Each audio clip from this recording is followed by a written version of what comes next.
Hi, I'm Dale Snyder. I'm the curator here at ZooAmerica, and I'd like to welcome you to our Great Southwest building. And we'd like to introduce you one of our most endangered animals and our newest exhibit here at ZooAmerica.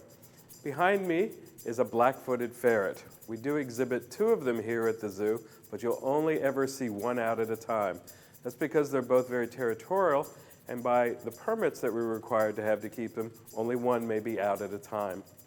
This is probably one of the most endangered mammals that we have in our country, and we feel very blessed and lucky that we're able to exhibit them and show them to you here in Hershey, Pennsylvania. Why is the black-footed ferret so endangered? There's a lot of reasons. The loss of grassland habitat. This is an animal that lived throughout much of the Great Plains region, and they live primarily on prairie dogs.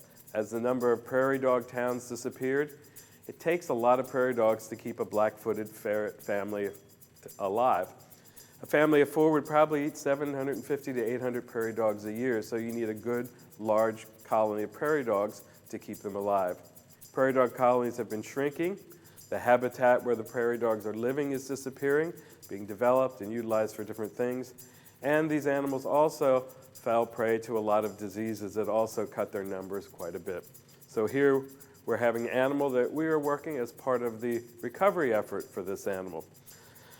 We said they eat prairie dogs. They also do eat other small mammals.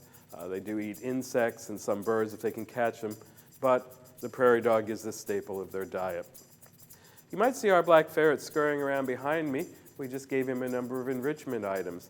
We've misted the plants, we've threw some crickets in there, put some different smells and scents. All those things we hope will keep our animals a little more active, give them things to do while they're here at ZooAmerica. One thing that I always thought was really interesting about the ferrets is that they spend 90% of their time underground. That's a lot of time, and so under there, they can see okay underground, but they usually rely on their sense of smell to locate prairie dogs. It's the sense they seem to use the most. Very much smaller than regular ferrets. They're about a third smaller than the domestic ferrets that we see as pets. You can certainly tell them apart by the coloring. Of course, the black feet and that black mask across their face.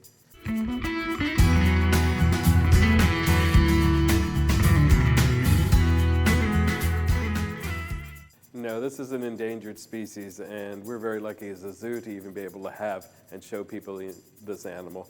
It would not be an animal you would be allowed to keep as a pet. You would have to get one of the European ferrets, which are sold in most pet shops.